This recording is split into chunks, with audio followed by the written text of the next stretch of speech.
Halo Sobat Tani, apa kabarnya nih?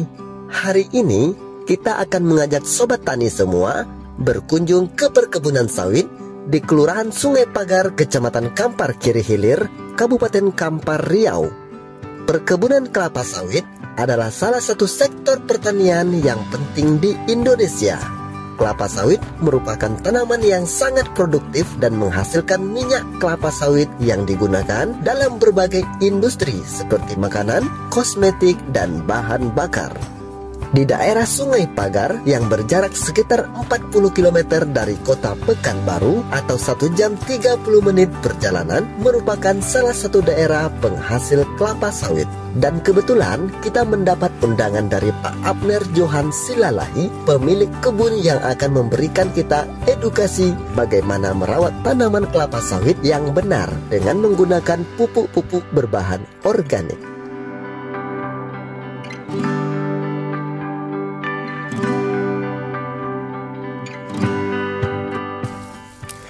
Assalamualaikum warahmatullahi wabarakatuh, Sobat Tani dimanapun Anda berada. Senang sekali kita bertemu dalam program kesayangan kita, Tani Keren, Bertani itu Keren. Nah, di saat ini kita berada di Kelurahan Sungai Pagar. Nah, Sungai Pagar ini terletak di Kecamatan Kampar Kiri Hilir. Dan memang betul, di sini identik dengan perkebunan sawit. Dan hari ini Bang Harbi diundang berkunjung ke kebun Bapak Abner Johan Silalahi, dan menurut Google Map ini sudah tepat tempatnya di sini. Dan tentunya kita penasaran seperti apa keadaan kebun Bapak Abner. Tentu kita cari dulu pekerja atau orang-orang yang ada di sini. Yuk ikuti Bang Harbi.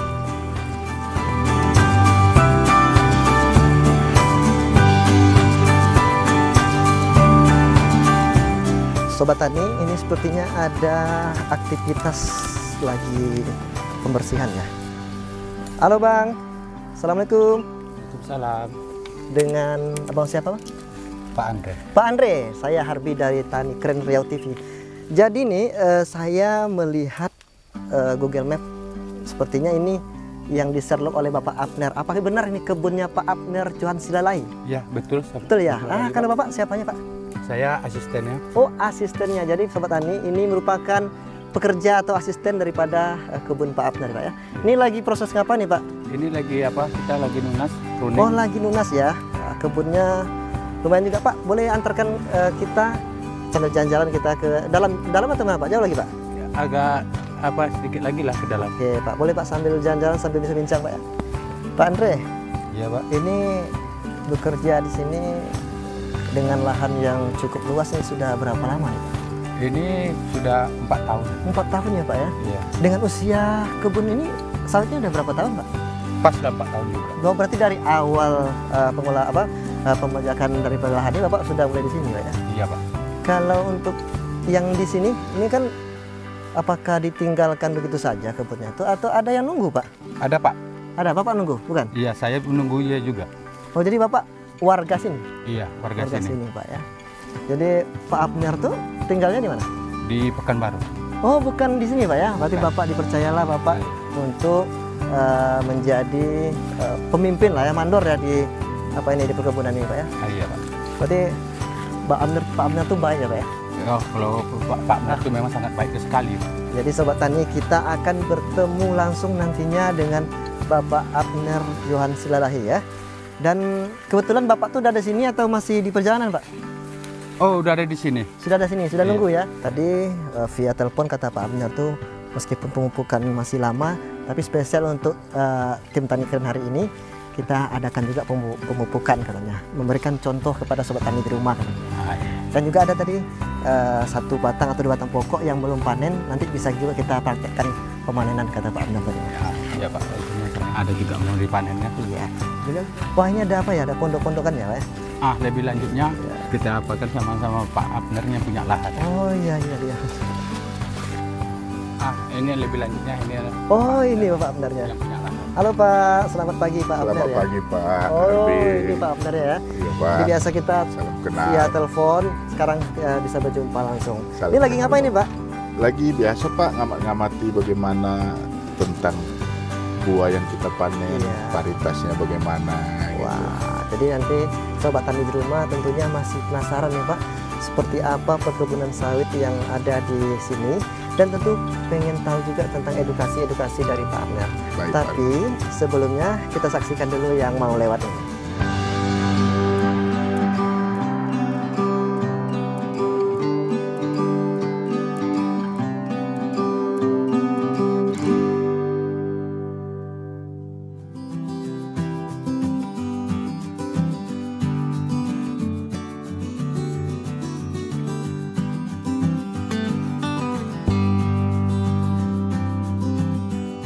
Sobat Tani, saat ini Bang Harbi sudah bersama pemilik daripada kebun sawit yang ada di Sungai Pagar ini, yaitu Bapak Abner ya.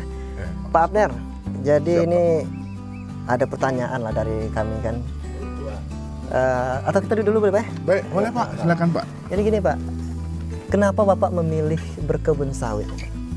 Jadi sekali lagi selamat datang di kebun kecil kita. Saya siap memberikan pengalaman yang sudah hampir 30 tahun. 30 tahun Pak ya? Iya, saya geluti. Nanti bisa lebih detail. Kita juga pada kesempatan ini bisa diskusi tentang bagaimana Benar sekali, pemeliharaan dari bibitan, pemilihan bibit yang baik, sampai dengan perawatan, masa TM, tanaman menghasilkan. Nanti boleh juga kita bagaimana esensi dari pemupukan, ya Pak. panen, bisa nanti kita tunjukkan. Iya. Ketepatan ada juga panen hari ini. Yang paling utama itu bagaimana kita meyakinkan sobat tani semua Benar. kebun di Riau memakai bibit yang asli, sumber benih yang terpercaya dan sertifikasi. sekali, Mungkin itu aja Pak. Iya, Sementara. Kenapa Bapak memilih berkebun sawit? Berarti ini lebih ke investasi yang besar ya Pak ya? Kalau kita bicara tentang kelapa sawit, sumber kehidupan kita, ketahanan pangan kita Benar sekali, pasti kelapa sawit. Kelapa sawit benar. Yang saya pelajari selama 30 tahun ini, segala jenis industri melibatkan minyak kelapa sawit. Yang pertama, industri pangan, Iya, benar. CPO, minyak goreng, industri kosmetik, industri peternakan. Kemudian yang terbaru kan sekarang, program Presiden kita Tanaman. mau meningkatkan biodiesel yang dari 30 menjadi 40-50%. Iya. Kemudian ketahanan pangan yang lain yang sedang dikembangkan. Mentega, semua sabun, Semuanya, sampo, semua. Makanya itu saya fokuskan, mulailah saya melirik, walaupun dimulai dari kecil, saya yakin bisnis kelapa sawit kalau kita kelola dengan baik akan menghasilkan Sangat menjanjikan Pak ya? menjanjikan yang Iya. baik. Pak. Jadi ini di sini di kebun sawit Bapak ini ada jenis-jenis sawit apa aja Pak? Ada berapa lah variannya? Kalau yang saya yakinkan, saya pastikan dulu saya akan membeli bibit itu dari sumber balai benih yang terpercaya. Jadi boleh kita lihat nih Pak, sepertinya udah ada juga nih kawan-kawan pekerja-pekerja yang sudah Ya, pemupukan. baik. Boleh Pak ya? Mari Pak, Iya, mari. Pak, iya. Eh, Jadi sobat tani silakan. yuk, cepat ikuti kita ya. Nah, Setelah bertemu dengan pemilik kebun yang juga merupakan pakar perkebunan sawit, kita ngobrol-ngobrol seru dan diajak berkeliling sambil diberikan pengetahuan tentang berkebun sawit. Kita juga melihat langsung pemupukan dan pemanenan buah-buah yang sudah layak untuk dipanen. Berarti iya, satu baru bulan lagi Pak ya? satu Untuk bulan 4 tahun lagi ya? dia tepat 4 tahun Pak. Iya, ini pupuk apa nih Pak? Jadi konsep yang saya kembangkan sekarang ini, Ya. saya lebih ke pupuk organik. Pupuk organik itu lebih Pupuk apa organik. Pak ya? Iya. Jadi kalau di antara pupuk organik dan kimia tuh lebih apa lah ya ke pupuk organik ini? Yang pasti kalau pupuk organik ini lebih ke berkelanjutan sustainable proses kita yang untuk pemupukan. Itu yang Oh. paling utama. Iya. Jadi ini Pak untuk pemupukan ini Pak berapa kali dalam sebulan atau berapa kali per apa Baik. Pak? Ya mungkin Pak, sebelum kita bicara lebih lanjut, ini salah satu aspek kecil sebenarnya pemupukan. Ya benar Pak. Banyak petani pekebun kita yang masih salah kaprah, Ya kurang memahami bahwa pupuk segala-galanya. benar sekali ya. Itu masih perlu kita edukasi. Ada 4 aspek yang harus kita perhatikan Ya. Pak. Ya, yang paling kecil sebenarnya pemupukan. Ya benar. Ya, 4 aspek itu yang pertama ini anugerah Tuhan. Anugerah Tuhan itu namanya lingkungan. Lingkungan. Lingkungan apa aja aspeknya yang harus kita perhatikan? Yang pertama tanah kita. Ya. jenis tanahnya kalau ketepatan di sini tanah mineral aja sederhananya. Kemudian ada tanah berbahan organik tinggi, tanah gambut. Ya. Yang kedua anugerah Tuhan di Indonesia yaitu curah hujan. Curahnya. Untuk bisnis kelapa sawit itu membutuhkan curah hujan yang sangat vital. Kita perlu minimal 1 hari itu 6 mm. Artinya air, itu kebutuhannya. Kalau kita kali 1 tahun, berarti kita minimal butuhkan 2000-an milimeter curah hujan untuk mendukung produktivitas kelapa sawit. Yang kedua, pastikan bibit yang kita tanam itu bersertifikat dari Balai Benih yang sudah diakui oleh pemerintah. Jadi itu kunci utamanya. Kunci utama, selain tadi aspek lingkungan, yang kedua langsung masuk ke bibitnya. Jadi kalau ingin hasil yang lebih memuaskan tentu dengan bibit yang benar-benar bersertifikat dari pembenihan. Sangat setuju Pak. Karena Balai Benih itu akan memberikan performan atau tampilan berapa target produksi. Rata-rata itu 30 ton ke atas Pak. Benar sekali. Ya, tapi petani kita karena salah beli bibit 12 ton pun mereka susah mendapatnya. Iya. Itu yang harus kita edukasi buat petani. Yang ketiga baru masuk tadi Pak, yang baru kita lihat tadi ada pemupukan ya. Aspek agronomi sama hama penyakit. Benar. Yang keempat barulah dirangkai namanya satu sistem manajemen perkebunan. Tadi Bapak Gitu. ada membahas tentang penyakit. Biasanya kalau kelapa sawitnya penyakitnya apa nih Pak? Kalau penyakit saat ini Pak yang masih menakutkan Ya. itu adalah jamur terinfeksinya jamur Ganoderma. Biasanya itu tanda-tandanya seperti apa Pak? Kalau tanda-tandanya itu yang paling sederhana nanti kita lihat ujung tombak tanduk ini, Pucuknya. pucuk. Kalau dia sudah mulai menguning, Kuning ya. baru tidak membuka, mengerucut. Kemudian tangkai-tangkai pelepah ini akan mulai ikut menguning. Itu indikasi awal. Kalau sudah dia terinfeksi stadium 4 tanda petik, Ya. akan ada jamur Ganoderma tumbuh di sini. Oh ada Itu sangat ketumbuhan jamur ya. menakutkan. Hanya itu saat ini penyakit. Berarti itu nggak ada solusi Pak selain untuk Ada, itu, Pak? Bang. Ada. Pak, ya? Bagaimana preventif tindakan pencegahannya? Ada, Pak. Ada. Kalau ini nanti pemeliharaan itu mempengaruhi juga nggak Pak? Misalnya penunasan itu atau Benar pembersihan sekali. lain itu, apakah benar-benar pohon sawit itu harus ditunas atau dipiring gitu Pak? Baik. Kalau Bapak lihat ini, ya buahnya juga cukup lumayan. Ah, Prinsip dari kelapa sawit bagaimana kita menjaga, mempertahankan jumlah pelepah yang ideal. benar. Jadi kalau ada orang berpendapat banyak aja pelepahnya, makin banyak masaknya, Ya, makin banyak buahnya, itu kurang tepat. kurang tepat Pak ya. Ada lagi dikiti aja supaya banyak buahnya, itu juga kurang tepat. Ya, Saya kurang tepat, punya ya. grafiknya itu lengkap. Bagaimana? Tapi yang ideal, ada istilah di dunia perkebunan itu Songgo 2. Ya. Songgo 2 itu sebenarnya saya ada juga sudah nomori. Kita pertahankan kelapa sawit ini Pak, dari mulai ujung tombak sampai turun ke bawah, ada namanya spiral. Satu spiral itu terdiri dari 8 pelepah. Berarti bulatan lingkarnya tuh, Pak, ya? Iya, lingkarannya itu Ya. 8 pelepah. Jadi kalau kita pertahankan sekarang, saran saya umur ini masih seperti ini, kita harus mempertahankan 56 pelepah 56 atau Pak. 7 spiral. Jadi Iya. 7 dikali 8. Ini untuk umur yang ini hanya baru 47 bulan sebenarnya. 7 bulan ya. Iya. Itu 56. Tapi kalau tanaman sawit semakin tua, Makin tinggi. itu sebenarnya lebih aspek kepemanenan. Jangan sulit dipertahankan 3-4 spiral atau 32 pelepah. Karena kalau tinggi kali kan nggak kelihatan nih Pak. Itu dia. Jadi yang ideal itu 48-56, produktivitas kita pasti bagus. Oke, kita simpan dulu Pak. Baik Pak. Nanti setelah ini kita juga ingin melihat juga atau pengen tahu juga berapa hasil panennya, Baik, siap. seperti apa penjualannya. Tapi tentunya Sobat Tani di rumah juga ingin tahu juga tentang info-info lainnya. Baik, kita kembali setelah yang mau lewat ini.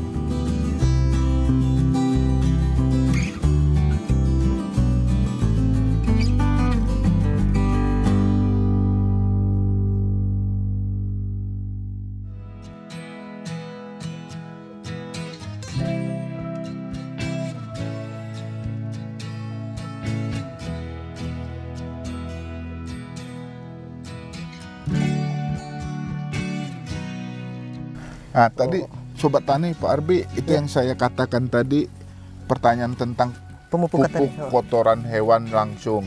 Itu tidak saya anjurkan, ya.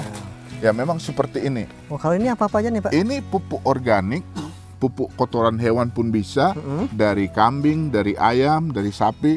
Tapi kita fermentasi lagi, kita dekomposisi. Kita tambahkan bahan organik, kita tambahkan nanti molase untuk hidupnya, makanannya, baru kita tambahkan mikroorganisme atau bakteri. Ini yang saya siram rutin setiap 4 bulan. Itu dicairkan Pak ya? Dicairkan. Oh, jadi Sobat Tani Jadi ini biayanya bisa lebih murah. bisa lebih murah, tapi Biayanya lebih murah. bagus. Dan lebih banyak nanti mikroorganisme sama bakterinya. Nah, jadi inilah juga tadi konsep yang saya katakan, saya lebih berbasis ke organik. Berarti ini inovasi dari Bapak Inovasi Abner saya. yang langsung memfermentasikan yang Kotoran hayati, hewan. kotoran jadi satu Pak ya. Benar. Dan dibiarkan ini selama berapa lama nih Pak? Ini paling cepat 3 sampai 1 bulan.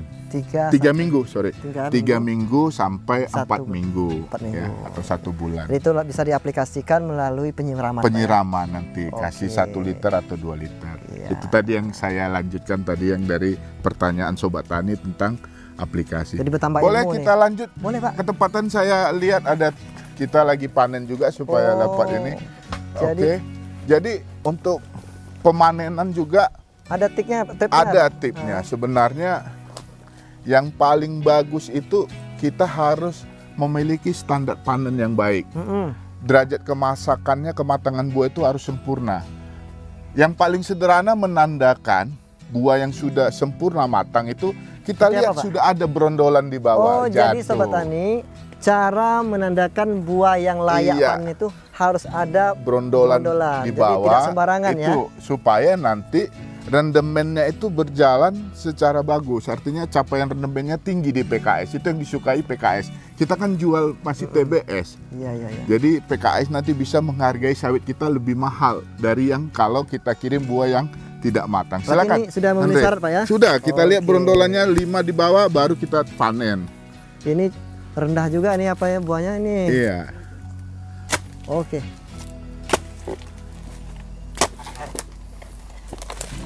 Ini. Jadi Sobat Tani, ini ciri-ciri buah yang layak dipanen. Iya, brondolannya sudah banyak ada di bawah. brondolannya. Oke, Iya, Bapak. Sobat Tani. Iya. Oke. Berhubung kan hari ini panen, jadi ini dapat semua kita dapat edukasi. ilmunya semua dari pemupukan hingga panennya Pak ya. Iya, baik. Oke, kita lanjut lagi Pak. Baik. Setelah mendapatkan edukasi tentang bagaimana merawat perkebunan sawit yang baik dan benar, kita lanjut ngobrol-ngobrol seru sambil duduk di bawah pohon kelapa sawit. Pemilik kebun memberikan kita kembali ilmu tentang bagaimana membedakan buah sawit yang unggul untuk komersial. Sebelum kita bahas ke sini Pak, ini saya juga penasaran nih untuk kebun Bapak ini produktivitasnya buahnya itu mencapai berapa ton ya Pak? Kita baru panen, tadi kita lihat ini sekarang sudah keluar 2 ton TBS per hektar per bulan. Wah. Berarti 24 ton. Kita bisa lihat dari informasi tampilan produksi dari berbagai jenis kecamba, sumber benih itu biasa mulai dari 12 naik 14, 16, 18, baru nanti di umur 5 tahun atau 6 tahun bisa di 24. Ini dengan konsep pemupukan yang saya coba belajar di sini, ternyata di tahun pertama kita sudah bisa produksi 24 ton. Ya sudah lumayan sekali lah Pak, walaupun sawit kita karena tadi saya katakan saya lebih ke intensifikasi. Dan satu lagi nih Pak, ini sawit Bapak ini udah sampai 2 ton. Ini Bapak jual langsung ke PKS-nya atau ada yang menjemput Pak? Ya saat ini Pak, karena lahan kita juga hanya kecil, saya ada pakai pihak ketiga saja, agen. Mereka jemput kemari, kita langsung jual ke agen dulu. Karena kalau ke PKS kan kita harus dalam skala yang lebih besar Pak. Cuma satu hal yang mungkin saya jelaskan juga untuk Sobat Tani, untuk mencapai 24 ton tadi itu sebenarnya saya kombinasikan pengalaman sama teknologi atau akurasi dalam berkebun kelapa sawit. Itu yang paling perlu. Ini guna penomoran ini bukan asal kita nomori.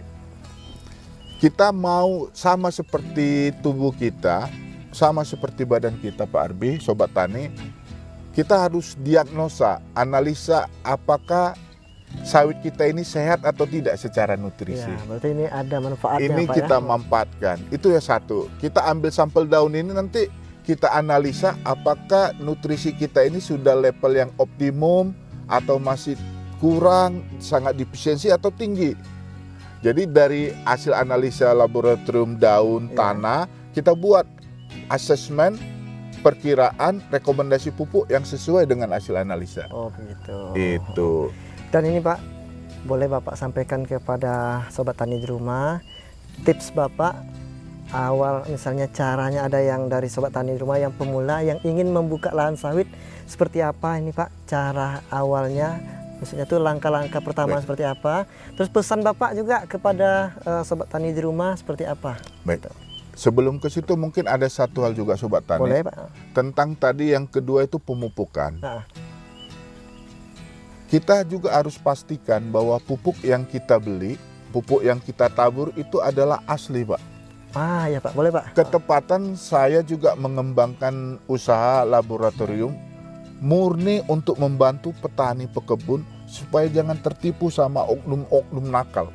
Benar sekali. Karungnya bagus, tampilannya bagus, ternyata pupuknya tidak ada apa-apa. Itu lagi apa sekarang, lagi mahal sekarang, Benar, Pak? pupuk tunggal yang mahal-mahal Pak. Saya sebut KCL, mahal. Dibuatnya batu bata diwarnai. Kemudian pupuk NPK, NG, boron. Dibuatnya clay, digranulasi butiran. Ternyata dianalisa nol. Nol, Pak. Kita bayar berapa Pak? Kita tabur, kita tunggu. Tak ada hasilnya apa-apa. Itu tadi yang harus juga perlu kita ke Sobat Jadi Tani untuk Sobat Tani di edukasi. rumah yang pemula itu pemupukannya juga harus yang Benar asli, jangan sekali. tergiur dengan harganya miring Harga Pak ya. yang murah, setuju sekali Pak. Jadi untuk Sobat Tani di rumah yang butuh konsultasi pertanian atau perkebunan, ini boleh juga datangi tempat Bapak Abner. Dengan sukacita. Ada nomor HP juga, boleh disampaikan nomor HP-nya, atau boleh datang langsung ke kantor kita. Alamatnya di mana Pak? Oke. Jadi terima kasih Sobat Tani.